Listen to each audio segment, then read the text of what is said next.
माछा आइपुगेछ घरमा ठेक्का लगाएर होइन आँखा सुन्यो अनि म चाहिँ अब डक्टरकोमा जान आँटेको आँखा देखाउनको लागि अब के भन्नुहुन्छ। हेलो गुड मर्निङ सबैजना सन्चै हुनुहुन्छ। मेरो आज आँखामा चाहिँ होइन यो आँखामा चाहिँ पुरै चिलाएर होइन आँखा सुन्यो अनि म चाहिँ अब डक्टरकोमा जान आँटेको आँखा देखाउनको लागि अब के भन्नुहुन्छ डक्टरले। म हजुरहरूलाई आउट दिन्छु यता के भन्दै बनाएको छ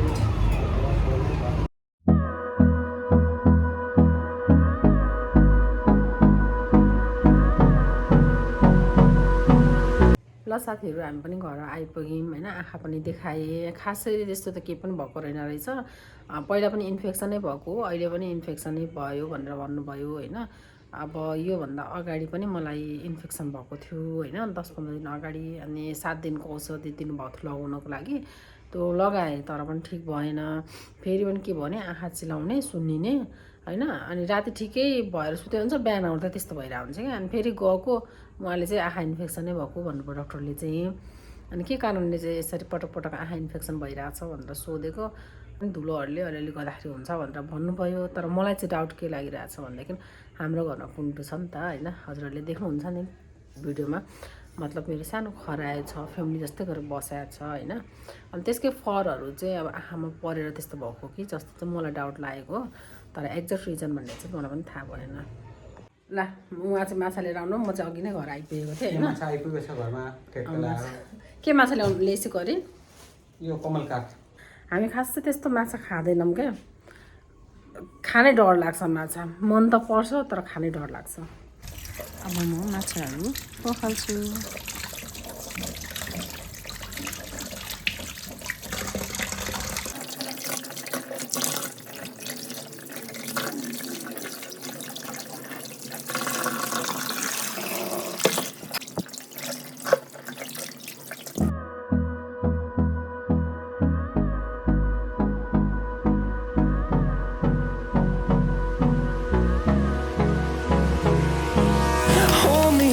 Till I get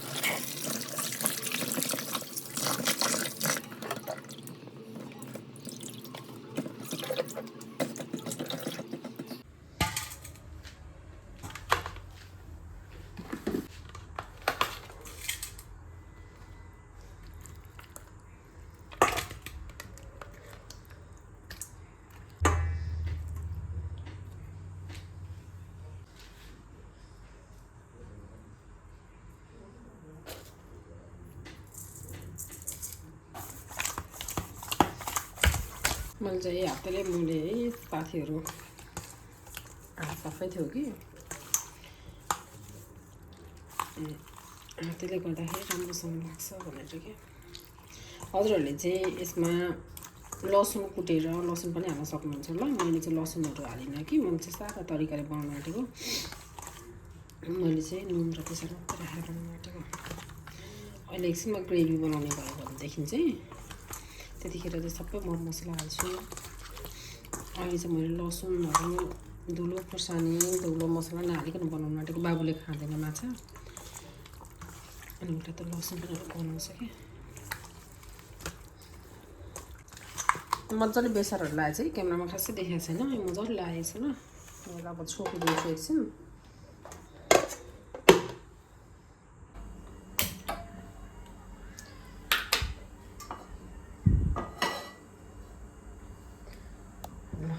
अब म माछा फ्राई गर्छु।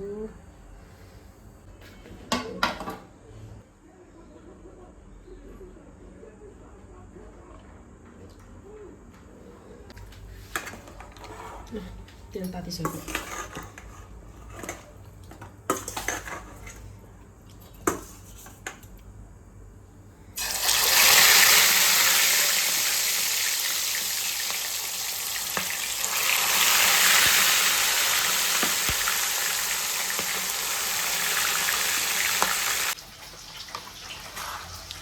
मैले टमाटर काटिसकेँ होइन। अब यसलाई चाहिँ म ग्राइन्ड गर्छु।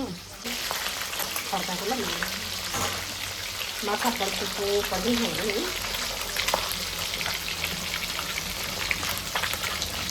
यसलाई पनि म अब ग्राइन्डरमा मसिनो हाल्छु।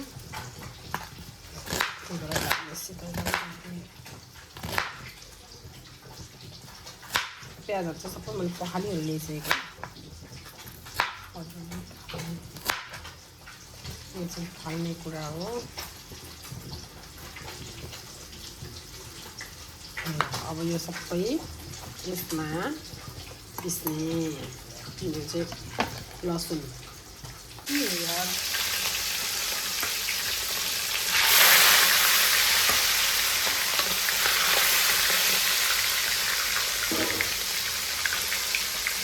अलिक चाल्नेको त के हुन्छ नि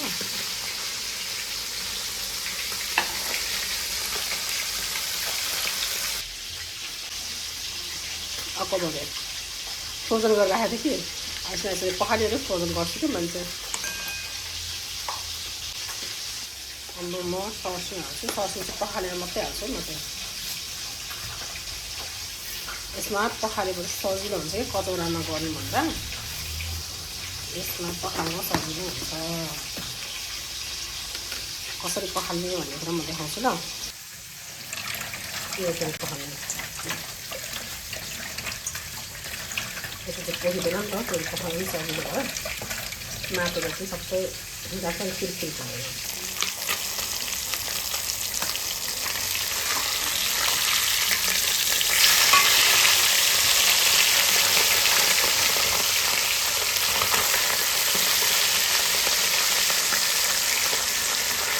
पखालेर ल्याएको फेरि लगाइदिएँ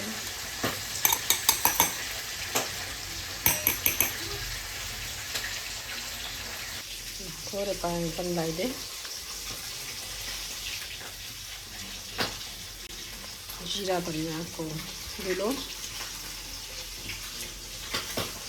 थोरै थोरै लाउँछु मसला चाहिँ यसलाई पिस्छु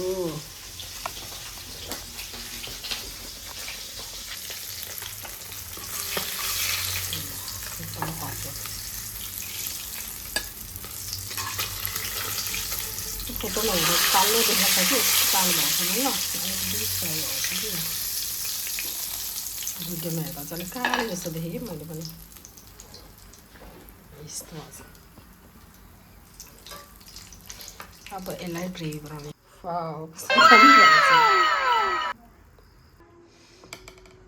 ल प्याज हालिसकेँ अघिको जिरा धनियाँ पिसेर यता खन्याएको छु होइन अब प्याजलाई पिस्छु अलिक थोरै पानी हालेर पिस्छु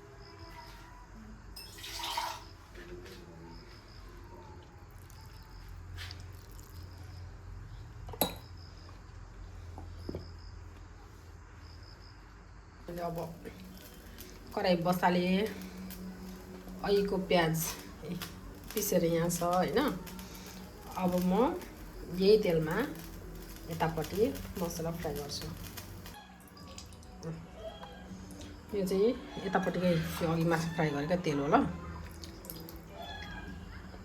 यो पनि वेस्ट हुन्छ कि यो तेल यसमा खाइहालिन्छ त्यही भएर युज गरिदिएको तेजपत्ता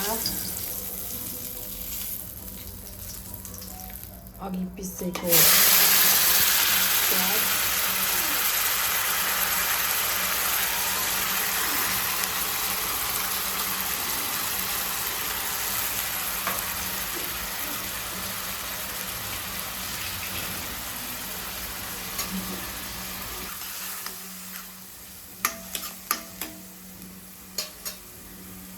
फेरि त्यही अघि प्याज पिसेको ग्राइन्डरमा मैले गोलभेडा पनि राखेँ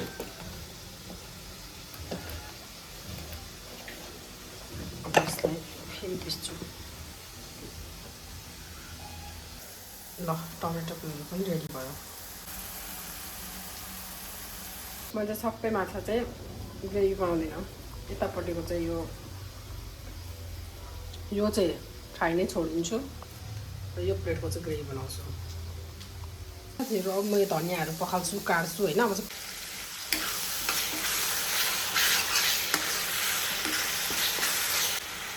मसला चाहिँ मजाले भुटिसक्यो अब म यसमा चाहिँ यहाँ तातो पानी पकाएको छु होइन म तातै पनि हाल्छु यो तातो पानी चाहिँ म यसमा हालिदिन्छु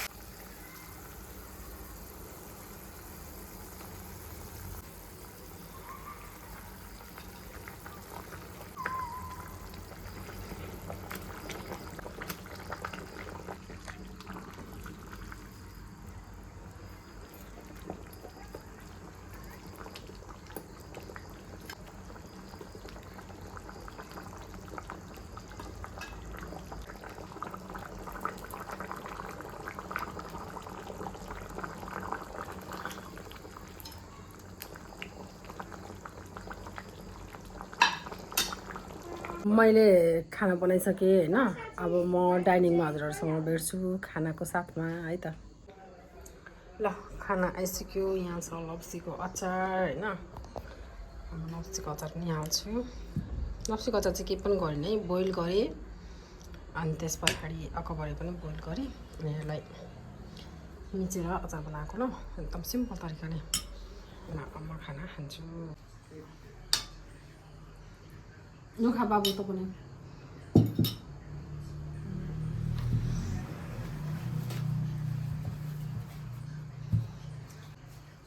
मलाई चाहिँ मामा खाएर लिपस्टिक लगाएको मनै पर्दैन क्या।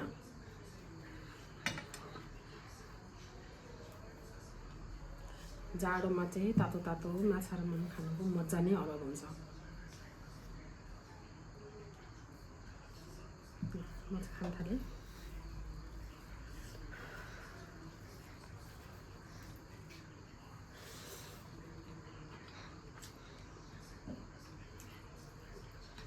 डम्मी भएको